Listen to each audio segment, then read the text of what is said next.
I'm not what I would consider a Sub-D expert. I have been using it for about 10 years, and I do really enjoy modeling with it, though I think on a technical level I'm probably better at NURBS than I am Sub-D.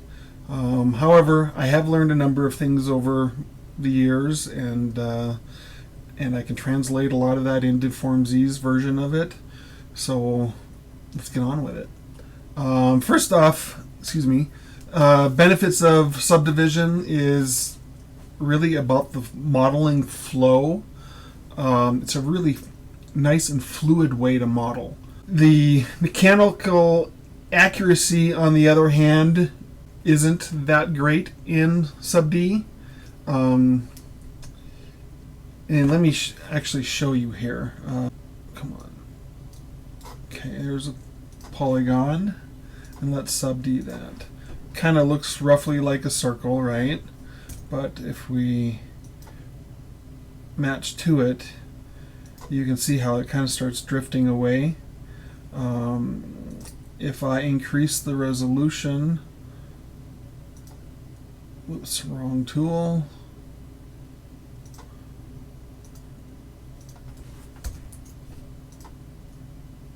And let's keep shape so we can actually see the comparison. Oops, wrong one.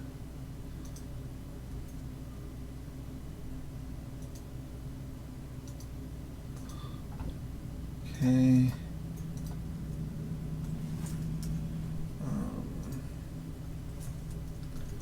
Let's compare that to, and I want a smooth circle, not a faceted circle. Excuse me.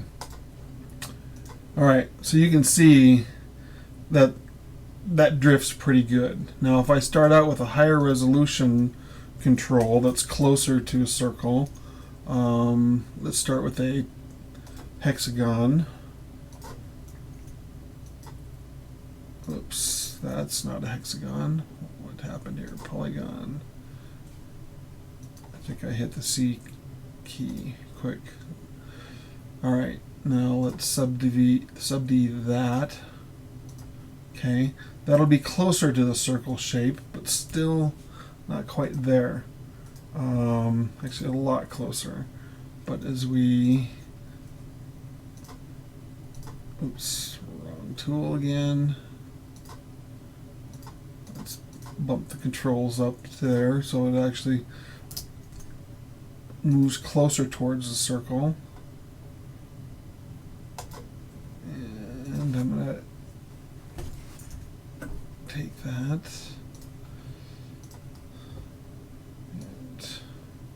My inspector's on the other monitor here, so I'm just going to bump the resolution, display resolution of that all the way up.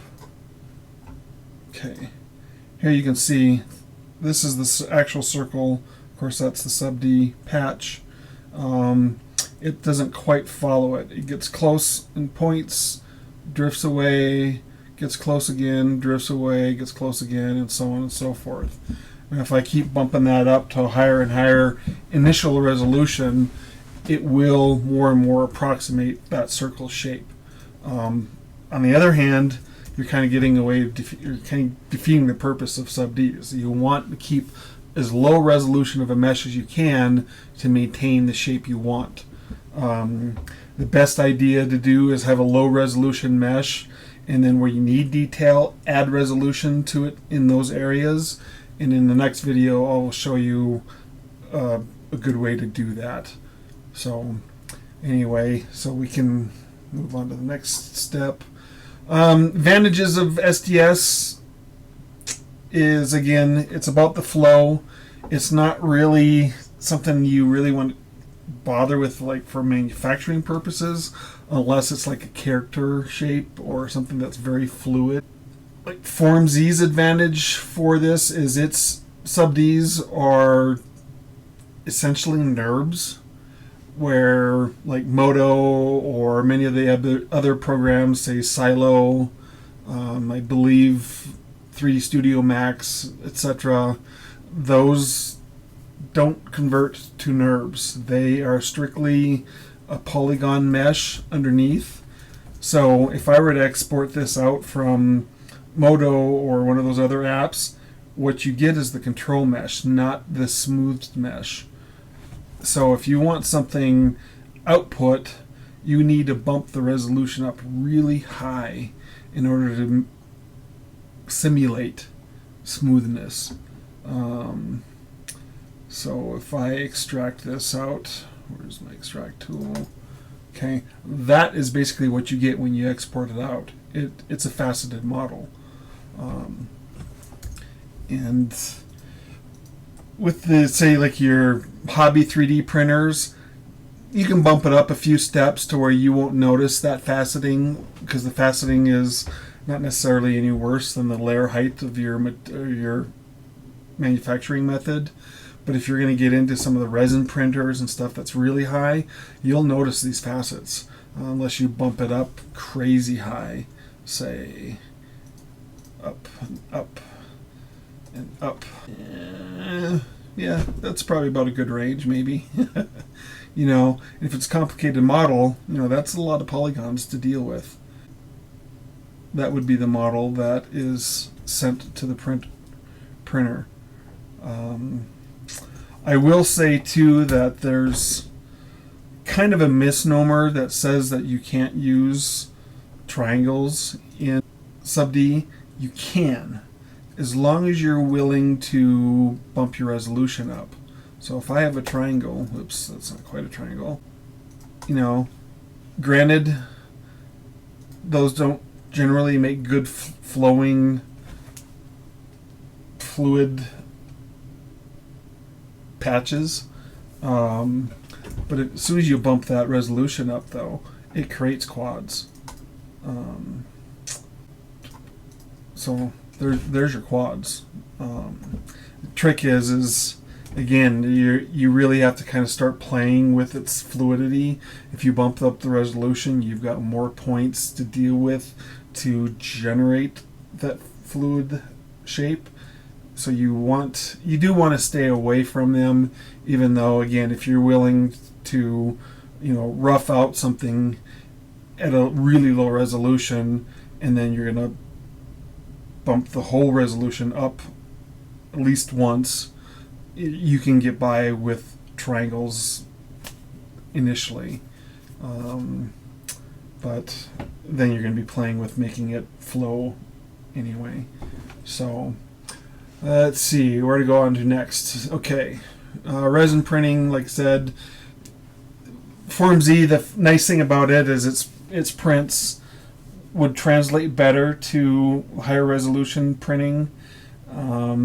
It would translate better to CAM, you know, where the paths are generated instead of off of polygonal or faceted shapes, especially the higher end devices, where you're not going to get that off of Modo or anything like that.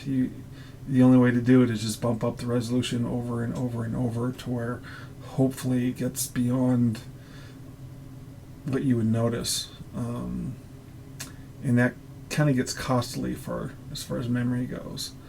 So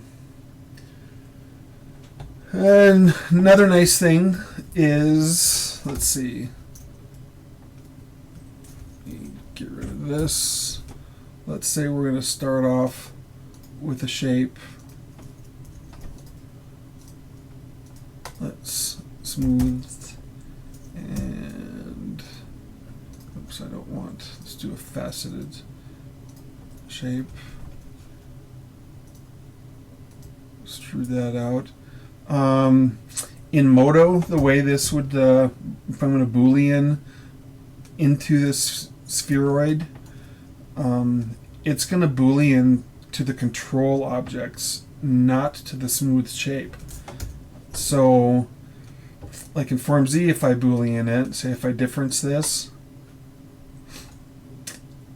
formZ figured it out to the smooth shape.